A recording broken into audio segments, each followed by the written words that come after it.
I am Rachel, a part-time housewife in my late 20s. My husband, Tony, and I don't have children yet because I'm currently the deputy leader of an important project, and taking time off for a baby isn't an option for me. Additionally, Tony is also handling a significant work project, so we decided to wait until things settle down before starting a family.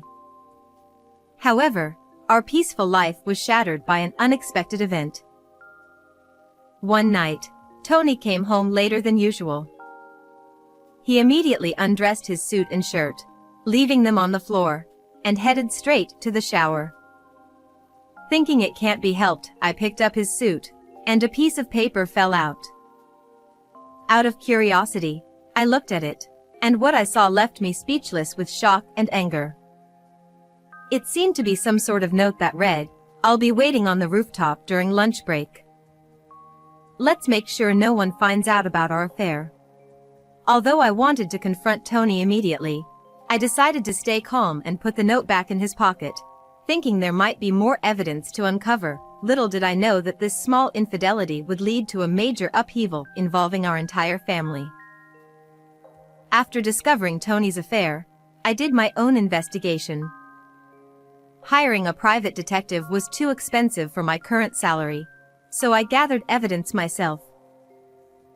Eventually, I identified the mistress.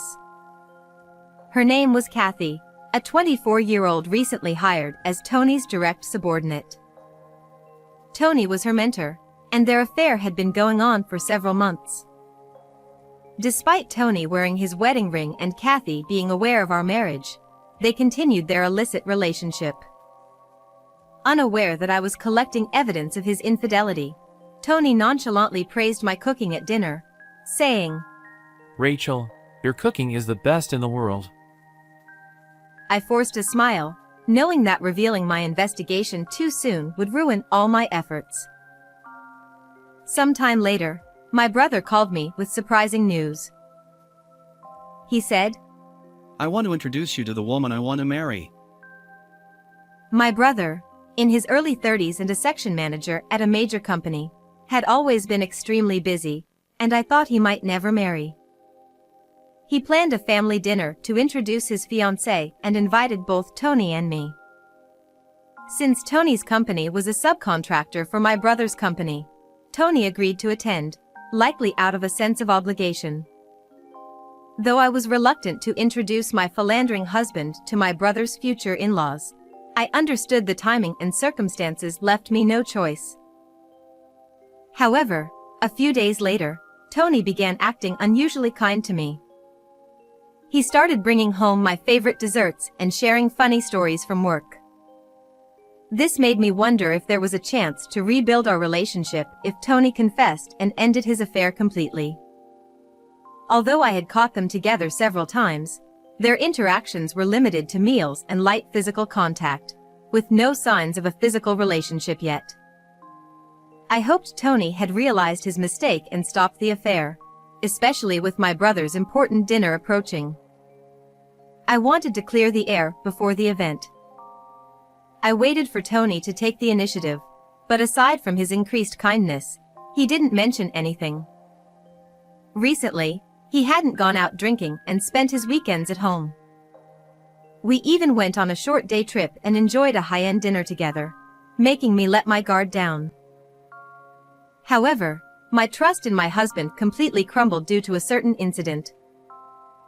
One evening, I went out for drinks with a friend. As we chatted over drinks and snacks, I confided in her about Tony's recent change and my thoughts of rebuilding our relationship. I asked, "He's been acting better lately, and I'm thinking of talking things through and rebuilding our marriage. What do you think?" My friend's eyes widened as she stared at something behind me. I followed her gaze and saw Tony, happily feeding his affair partner, Kathy, at a nearby table. The shock left me speechless. In this small town, rumors travel fast. My friend worked in the HR department at Tony's company and had heard whispers about their affair. However, she hadn't seen them together recently, and since Tony had been coming home early for my sake, She thought the rumors were just that, rumors. Seeing them together, though, left both of us at a loss for words. Snapping back to reality, my friend stood up, paid the bill, and dragged me outside. The winter air stung my cheeks as I finally comprehended the reality of what I had just witnessed. My friend's concerned words faded into the background as the image of Tony and Kathy lingered in my mind. She said, "You mentioned Tony's been acting nice lately, like taking you on trips and dinners. Given that and the fact they haven't been seen together at work recently, maybe he knew you were onto him?" I had been discreet in my investigations, and I hadn't confronted Tony about anything yet. The uncertainty of their actions made me incredibly anxious. My friend pulled me into a narrow alley as Tony and Kathy exited the bar, arm in arm, heading to Tony's car. My friend and I followed them, feeling a sense of dread as I recognized the route to our house. Tony pulled out his phone, operated it, and immediately, my phone buzzed. It was a message from Tony asking, "When will you be home tonight?" It was clear he was ensuring they wouldn't be caught. I replied, "I'll be home around 2 a.m., a lie to gather more evidence." Seeing my reply, Tony told Kathy, Rachel won't be back until 2, so we can relax. and they entered our home together. The sight made me nauseous, and I collapsed, barely held up by my friend. The thought of Kathy entering my home was unbearable. My friend encouraged me, saying, "This is hard, but we need irrefutable evidence to confront them. Stay strong." 2 weeks later, the day of the family dinner arrived. After that night, I took paid leave from work and investigated Tony and Kathy thoroughly. Additionally, for the difficult task of tailing him alone, I hired a detective. That friend from back then turned out to be the daughter of a company president. She said, "I'll help for Rachel's sake." and introduced me to a detective she knew. As a result, I was able to hire the detective at a very reasonable rate, and now it's time to make the two of them face reality. In fact, this dinner gathering is the stage for that. Why, you ask? You will soon find out. When I dramatically opened the door to the private room, I saw Tony and Kathy turn pale. Kathy, who was supposed to be my brother's fiancée, stared at me in shock. "Nice to meet you, Kathy. I'm a wife of Tony, your affair partner," I said with a forced smile. The atmosphere froze. Kathy stammered, What? Why are you? You've got the wrong idea. If that's the case, it's rude. Her feigned ignorance snapped my patience. I thought, all right then, I see you're ready. I won't hold back anymore. Stop pretending, I said, spreading photos of their affair on the table. Tony panicked, scrambling to gather the photos, while Kathy looked aghast. Kathy tried to defend herself. This is the engagement announcement dinner. This is inappropriate. She shouted with her eyes wide open.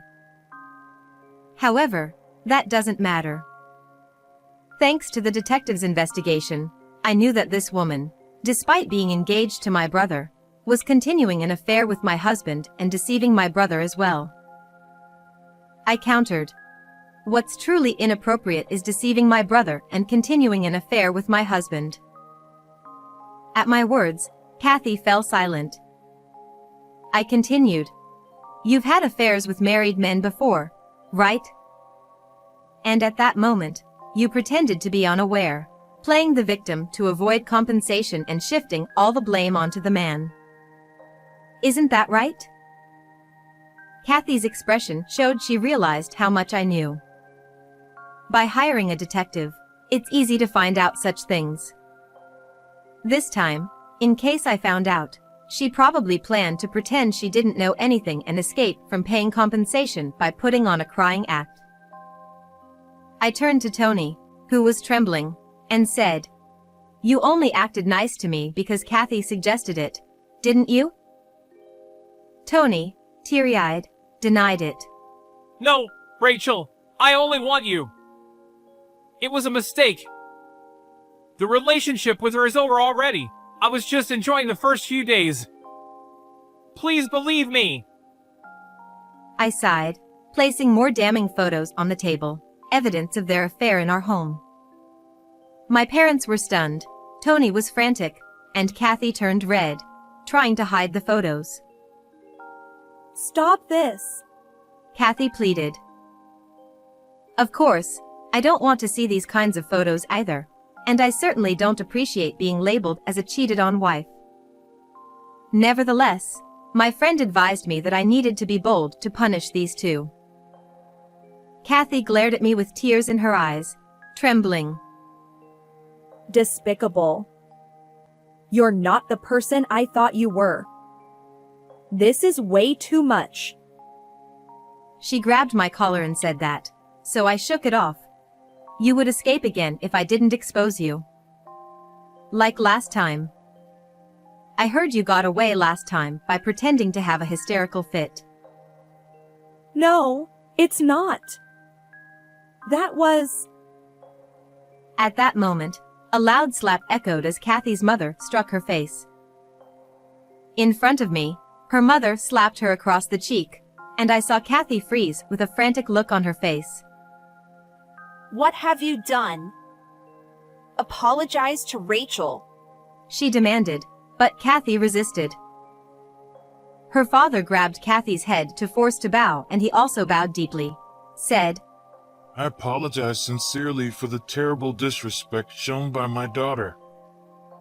Please consider breaking off the engagement. I assure you that we will properly compensate Rachel, including returning the engagement ring and providing her with compensation. I am truly sorry. As her parents bowed their heads in tears before us, she murmured in a voice as faint as a mosquito's, Why am I being blamed? In the end, today's meeting was interrupted, and it was decided to reschedule for another day to continue discussions. As we were leaving, seemingly indifferent now, Kathy revealed her true nature. What's the deal here? Demanding compensation just because of a little fun. It's absurd. I can't forgive tearing apart our love like this. She shouted wildly while our parents desperately tried to restrain her, drawing curious glances from passers-by. Oh, what an embarrassment she is, I thought to myself. Then, my brother stepped forward calmly. Someone who can cheat so boldly isn't fit for marriage. Especially not someone who lays a hand on my sister's husband. And Tony, you better think about your position carefully. After saying that to Kathy, he also directed a cold gaze toward my husband. Tony, shaking, apologized weakly, I'm so sorry. tears streaming down his face. Shortly thereafter, a meeting was arranged to discuss the broken engagement, our divorce, and the settlement for damages. After being thoroughly scolded by her parents, Kathy was completely subdued and silent. I stated, in our settlement, Tony will pay me alimony and we will divorce. You will also need to pay me damages. Kathy remained silent, but her parents responded, We will make sure our daughter pays. showing their willingness to comply. Although this should have been the end, I had something more to say. I contacted the wife of the previous victim you deceived and avoided paying damages to. She was furious when she learned the truth and plans to reissue her claim for damages. Kathy lifted her head and croaked. No, that can't be. That was supposed to be over. I replied coldly, You think it's over? You and Tony have no idea how deeply your actions have scarred others. Tony, who had been listening quietly, muttered. I'm sorry. Kathy, realizing the truth in my words, looked visibly distressed. In such a small town, having multiple affairs is quite bold. Regardless, you will pay the damages in full, I said, turning to leave. My family followed me without a word. I glanced back briefly to see Kathy's parents bowing deeply and Tony and Kathy staring in shock. Money alone couldn't resolve everything, but this was the best outcome. I took everything I could from Tony through alimony and asset division and divorced him. Their affair became known at work, leading to their transfer to different departments. However, the fact of the affair remains unchanged, and since it had already been rumored before, embellishments like apparently she was pregnant or apparently he was seeing 2 other people spread.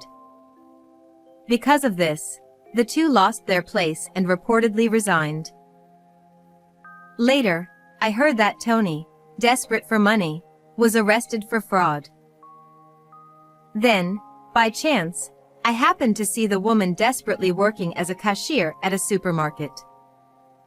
She looked completely different from her previous glamorous appearance, with a haggard and dark expression, being yelled at by her boss. This is the fate of the 2 who had an affair, but it's a case of reaping what they sowed. As for me, I apologized to my brother for ruining his engagement. But he said, I'm glad I didn't marry someone with such secrets. And comforted me. My parents reassured me that I had done the right thing, which brought me to tears. My friend, who had introduced the detective, joined me for a celebratory night out. I had feared judgment from my family for my actions, but instead, I felt supported and validated. Moving forward, I will continue to cherish those around me. To everyone watching, thank you for staying with me until the end. I love and appreciate you all. How did you find today's story? Don't forget to subscribe to the channel. See you in the next video. Back in my student days, he was the soccer team's star player and quite popular. What are you doing? Stop it. Stop. I protested as my husband forcibly shoved me into the car trunk. Despite my surprise and desperate resistance, he didn't relent.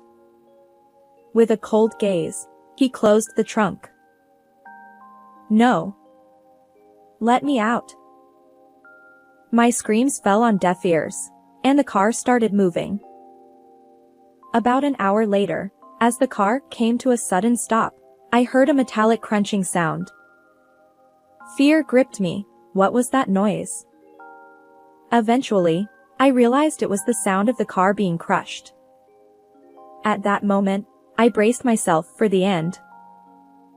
My childhood dream was to become a superhero. At 25, I became a lawyer and enjoyed fulfilling days. Noah, my high school classmate, and I got married when we were 29. I secretly admired him, but he went on to become a professional soccer player, and we drifted apart. At our class reunion, Noah confessed. I used to like you, Sophia. And we started dating. It felt like a dream. At that time, we were both 26. Despite retiring due to injury, Noah remained resilient. He and his friend Michael, who was also from the same pro team, organized soccer workshops for kids all over the country. Thanks to his fame as a player, the workshops were always fully booked. Noah's dream was to have his own soccer field and nurture future professional players there. I wanted to support him wholeheartedly. Count me in. Whatever I can do to help. He smiled and replied. Having a capable lawyer on my side is reassuring. The shadow fell over our once blissful life about a year into our marriage. It all started when I casually looked into Noah's company's financials. The company he co-founded with Michael was struggling due to understaffing, so I intended to help by examining the books. What I found raised suspicions. Noah's company raised funds from sponsors and personal fans to fulfill his dream of nurturing future professional soccer players. The balance should have been substantial, but it was clearly much lower than expected. What's this? So much unaccounted for money. Nearly half the funds are missing. I confronted Noah immediately. His face contorted in anguish as he confessed. Michael seems to have embezzled it. Apparently, Michael had retired from professional soccer around the same time Noah did due to poor performance. Yet, they remained close and worked together. Even if you're friends, embezzlement is wrong. We should report this to the police. I insisted. Noah sighed. I know, but I don't want to betray a friend. I'll talk to him and try to recover the money. But it's nearly $70,000. Yeah. Anyway, can you trust me with this? Despite my attempts to persuade him, Noah's pained expression left me unable to unilaterally involve the police. I didn't think Michael could repay the amount immediately, but I decided to trust my husband's judgment for now. However, when Noah confronted Michael about the embezzlement, Michael fled to his hometown, prompting my husband to set off in pursuit. He asked me to accompany him, citing the reassurance of having a lawyer present. Unfortunately, my work trip schedule overlapped, and I couldn't cancel due to meetings with clients. As a result, I arrived in Michael's hometown one day after my husband. Upon reaching the location specified in my husband's message, I found a desolate natural park. To my surprise, my husband wasn't there to greet me. Instead, it was Michael. What? Why are you here? Where's Noah? Despite my inquiry, he just grinned. Then, he circled behind me and suddenly tightened his grip around my throat. Ugh. At that moment of shock and pain, my mind went blank, but I quickly regained composure. You see, I've been practicing self-defense as a hobby, and it came in handy this time. After narrowly escaping Michael's grasp, I stomped on his instep with my heels several times. Then, I pushed him away as he stumbled, and I sprinted away with unwavering determination. Leaving the natural park behind, I reached a crowded city area, finally able to catch my breath. I considered going to the police immediately, but I decided to contact Noah first. Surprisingly, he was already back home. What happened? I went to the location you told me, and Michael tried to harm me. I exclaimed. Noah apologized profusely. I'm sorry for putting you in danger. I wanted to explain the situation to you and have you persuade him, but I never expected Michael to go that far. My judgment was off. Please forgive me. He then recounted the events leading up to this point. Michael denied embezzling the funds, which prompted Noah to return to the company and thoroughly investigate documents. Armed with decisive evidence, Noah planned to take it to the police. We should also file a report about the attempt on your life as well. I'm sorry, but could you return home? Wouldn't it be better to report it to the local police here? Just come back home for now. At my husband's pleading, I decided to return home for the time being. 3 hours later, just as I returned home, my husband greeted me at the front door. We need to go to the police right away. Get in the car. I placed my travel bags down and followed his instructions, heading toward our home's parking area. As I tried to get into the passenger seat, Noah, who had been inspecting the trunk, called out to me. Take a look at this. Curious, I stood beside him and peered into the trunk, wondering if it contained evidence of embezzlement. What? What are you doing? Stop. Stop. Without warning, my husband shoved me from behind, locking eyes with me coldly, and then closed the trunk. No. Please, let me out. No matter how loudly I screamed, my voice reached no one. The car started moving slowly, gradually picking up speed. About an hour later, I sensed that we had parked somewhere. Trembling with fear inside the cramped trunk, I suddenly heard a metallic crunching sound. What was that noise? My heart raced until I realized it was the sound of the car being crushed. Even with self-defense training, I couldn't possibly contend with heavy machinery. But giving up wasn't an option. Amid the chaos, I desperately thought of ways to survive. Desperate to escape the trunk, I kicked the trunk's latch area with all my might. Luckily, the lock seemed to break, creating a small gap. I forced the door open, stuck my head out, and found myself in an auto junkyard. I hurriedly escaped the trunk and leaped from the pile of awaiting scrap cars. With no one in sight, I sprinted toward what seemed like an exit. As I considered seeking help from the police, I noticed Michael talking on his phone. Concealing myself in the shadows, I eavesdropped on his conversation. He casually mentioned, I confirmed the car got crushed. She's gone now. And then he blamed for my husband marrying a lawyer. It became clear, the person on the other end was Noah. My husband and Michael had conspired to eliminate me. If they discovered I was still alive, they'd surely try again. Before heading to the police, I needed to avoid their clutches. For now, I had to hide. Despite my fear, I felt a stronger desire to expose the truth. After all, I was a lawyer. A childhood dream of becoming a champion of justice had driven me.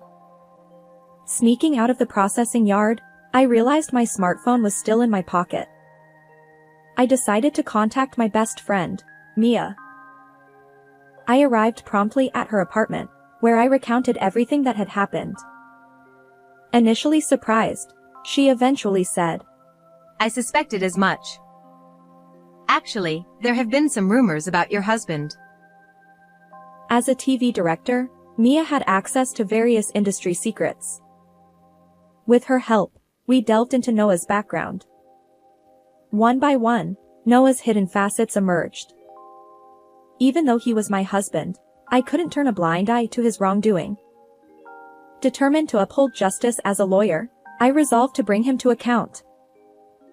While hiding in Mia's apartment and making preparations, something caught our attention on the television screen. Sophia, watch TV. Upon hearing that, I looked at the television screen. The headline read, Beautiful lawyer wife missing. My husband appeared, looking worn and tearful, pleading for information. My wife left for work and hasn't returned. Her phone is off. Please provide any information you have. Mia, with a sarcastic tone, remarked. Quite the actor. Your husband, Sophia. It infuriated me. How could he feign concern after attempting to take my life? His tearful performance continued daily on TV, not only appealing for information but also promising to create a soccer school in my honor when I returned. His hypocrisy knew no bounds. And so, about a month later, while hiding in Mia's apartment, Noah appeared as a guest on a daytime live broadcast program. I believe my wife will return. And for when she does, I want to make the soccer school a reality. As usual, he appealed for information about my whereabouts and continued to promote his dream. But just as his comment ended, the show's host exclaimed, Now, introducing a surprise guest. Noah, caught off guard, looked surprised. Spotlights illuminated the studio entrance curtain, and I signaled a victory pose to Mia before stepping out from behind the curtain. The moment Noah saw me, his expression twisted in shock. Ignoring him, the host declared, Our surprise guest is Sophia, the wife who had gone missing.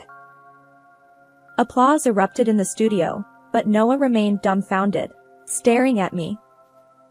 His lack of joy was evident, and the host looked suspicious. Realizing this, Noah stammered. I'm just surprised. Meanwhile, in the back of the studio, Mia nodded approvingly. Indeed, Mia was the director in charge of this program. She had informed all the show's participants about Noah's hidden side beforehand.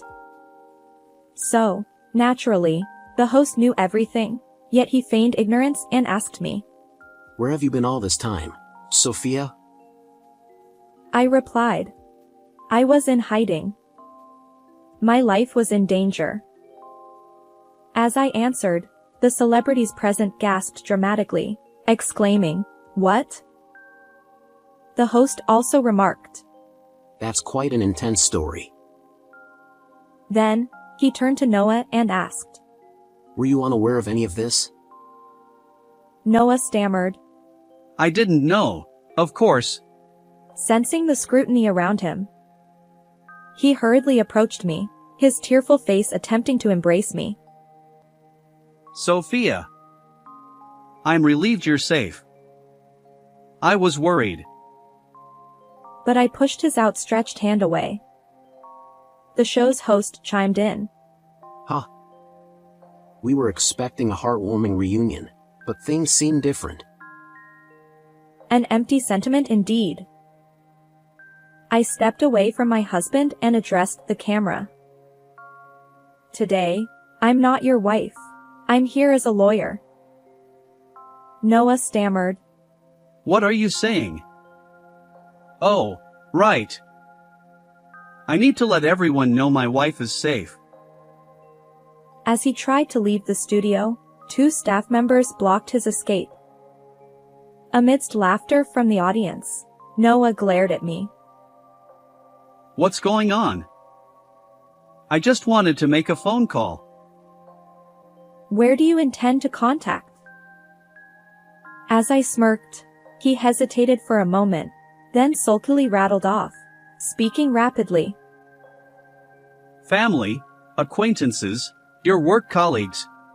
I smirked. No need. This is a nationwide live broadcast. Everyone's watching. His lips tightened in frustration. The host then said, Now, introducing a certain video. And that triggered the appearance of interviews with parents of children who participated in my husband's soccer school. First, a woman who appeared to be a mother stepped forward, tearfully recounting, I was pressured into an inappropriate relationship by being promised that my child would become a regular player. Next, a man who seemed to be a father appeared. He claimed that he was asked for a large sum of money to recommend his child to a famous club team, but the promise was never fulfilled. His anger trembled in his voice. No, this is all fabricated. It's a lie. As 2 staff members held him, my husband shouted, once again becoming the studio's laughingstock. It's not a lie. Although their faces and voices are concealed in this footage, they've promised to testify with their real names when we report you to the police. I asserted firmly, and the host nodded, emphasizing. So, this amounts to fraud, right? Yes. It's a serious crime. But that's not all. As I spoke, interviews with acquaintances of Michael began to play. The witness testified that my husband and Michael became obsessed with gambling, squandering most of the funds they had collected for the soccer school. Secretly recorded footage revealed them spending an entire day at the racetrack, celebrating and agonizing over horse races. Occasionally betting on horse racing isn't a big deal. As my husband sulked, the next video played. It showed them similarly engrossed in betting at cycling and boat racing tracks. while gambling itself is legal in legal betting, misusing funds collected for another purpose is a crime. I explained. The studio audience gasped as Michael's acquaintance made an even more shocking statement in the footage. Former soccer players involved in illegal soccer gambling. It's outrageous. No. Michael was the one doing it. I'm innocent. Yet Noah's defense crumbled, revealing that he was central to the gambling activities. Worse still, the losses drove them to plan becoming soccer gambling operators to recoup their losses. The intention behind wanting to open a local soccer school was to conceal their true purpose. What they truly planned was an underground soccer gambling den. By running a children's soccer school during the day, they aimed to deceive everyone. I declared.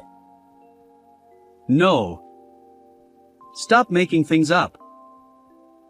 His murmured words lacked conviction, barely audible. But I pressed on, unwavering, ready for my final move. Cameras are everywhere these days. Committing a crime isn't so easy. I declared. The final footage showed my husband at an auto junkyard, arranging the disposal of our car. Later, when the footage showed me crawling out of the trunk just as the scrap machine threatened to crush it, the entire studio erupted in surprise. Michael's figure, making a call near the entrance, confirmed their joint effort to eliminate me. As you can see, my husband and Michael attempted to crush me along with the car. I asserted. My husband, now pale, mumbled in denial. The broadcast ended, but the aftermath was intense. The news ran the story daily, and reporters hounded my husband relentlessly. Afterward, I divorced Noah and claimed $20,000 in compensation. Both he and Michael faced questioning for various crimes. When my husband's arrest was imminent, Mia and I quietly celebrated. I downed my glass in one go, and she winked at me. Next time, catch an even better man. No, for now, I'll focus on my work, upholding justice as a lawyer. Indeed, that had been my dream since childhood. How did you find this story? Don't forget to subscribe to the channel. Until next time in the next video.